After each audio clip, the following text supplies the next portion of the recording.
It's time to wake up.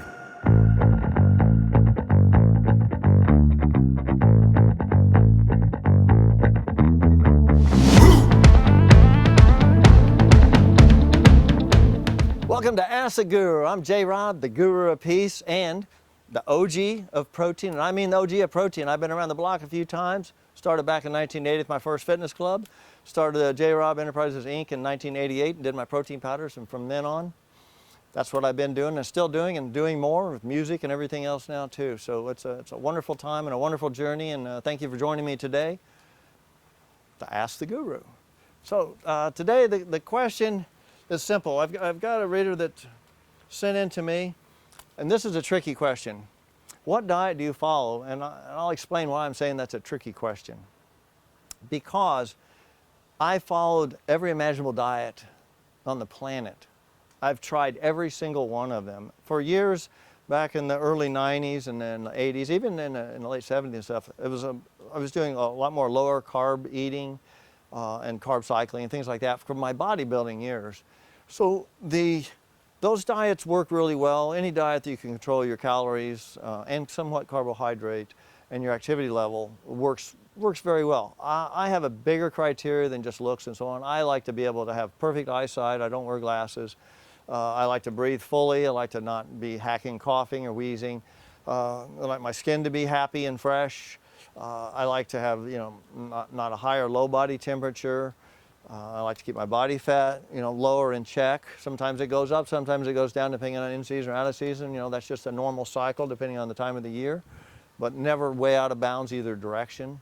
And so I have the criteria of, is my blood pressure correct, and basically, do I feel good, and where's my weight?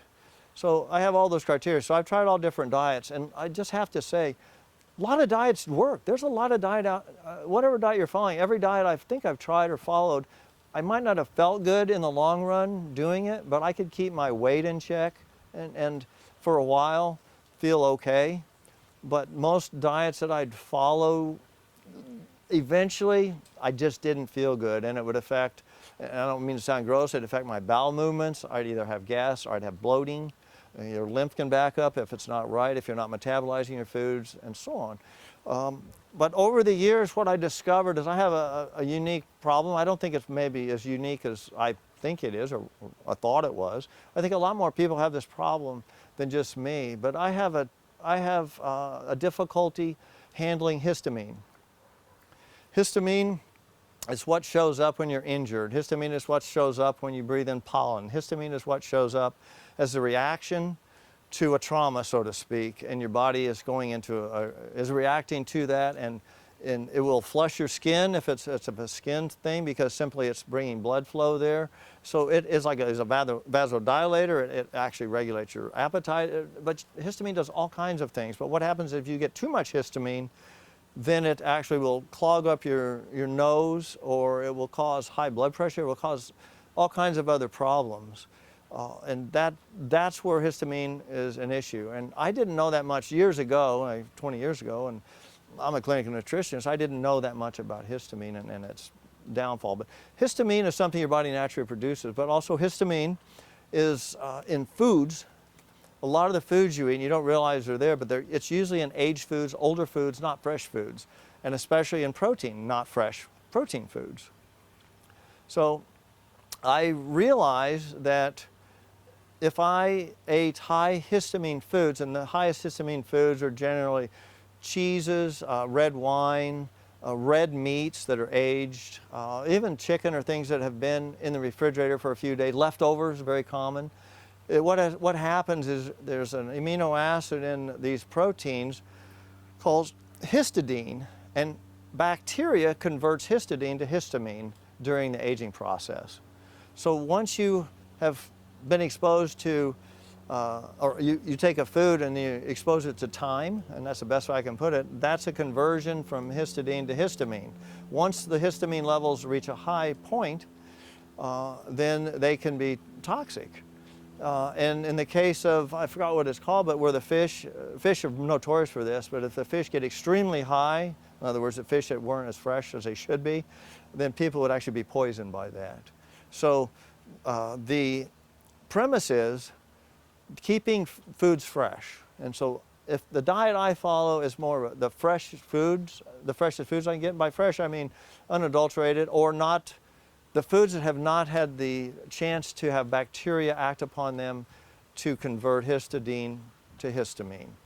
So if it's very hard to get meat that is not aged, that's not old. You know, back in the old days, people would, you know, have their own animals and they would slaughter their own chickens. The closest thing I found that works better than a chicken would be the egg. That also works better than, you know, beef would be milk, and or fresh cheeses instead of aged cheese, like cheddar cheese is old cheese, moldy old cheese, which really has a long time to create histamine. So I've adopted a fresher diet, utilizing more eggs, dairy, milk especially, and protein powders, because protein powders, they're dried, they don't convert. There's bacteria, requires water and so on to convert histidine to histamine. So they basically, and pasteurization in milk stops that also. So that slows it or ends the conversion of that. Frozen foods too can help, but you can't eat frozen foods, you have to thaw them out, and then that starts breaking histidine, or yeah, down into histamine. So I've, and actually just for your knowledge right now, this diet works extremely well. It's a low histamine diet.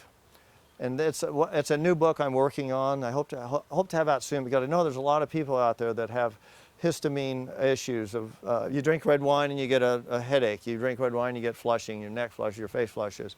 You know, there's, you know, other aches and pains. A lot of things that it causes are stiffness, joint stiffness, lower back pain, lower back aching, and so on. All of these things as histamine builds up in the body. It's kind of like a gout where purines get high. It's an acid and it actually affects your feet or your big toe, and it causes excruciating pain. That's histamine in the joints and histamine everywhere else. It creates problems. So I'm working on a diet, hope to have it really, really soon, and by the time you see this, it may be out, so you can check jrob.com to see if it's out yet. But anyway, it's called the low histamine diet. I've been working on this. It's changed my life, and I think it will change yours if you have any indication of histamine issues. And you can take the quiz and so on at jrob.com to know if histamine is a problem for you. So anyway, that's the diet I follow. I'll go into details perhaps in a later Ask the Guru. But for now, that's where I'm at and that's where it is. And I appreciate you being here and tuning in. But I want you to now, you got to help me out after, audience. What I need to do? Subscribe. Follow. Comment. And like. Did I get them all? let me run that through again. See if I can get it out there. Okay, hang on. Let's run it through again. Like. Subscribe. Follow. Comment. And in the comments, ask the guru anything you want, because I'm here for you, and I mean that. I'm always here for you. I've been around the block a lot, and I've learned a lot. I don't know everything, but I know a lot, and I'm happy to share it with you. So ask away. I'm well versed in bodybuilding, health, fitness, detoxification, wellness, and also rock and roll, because I also do that. Anyway, we love you. Thank you so much for being here on Ask the Guru, and I look forward to seeing you the next time around. J. Rob, the Guru of Peace here, or the OG of Protein. We love you. Hang loose. Hang loose. Get the chill on, hang loose.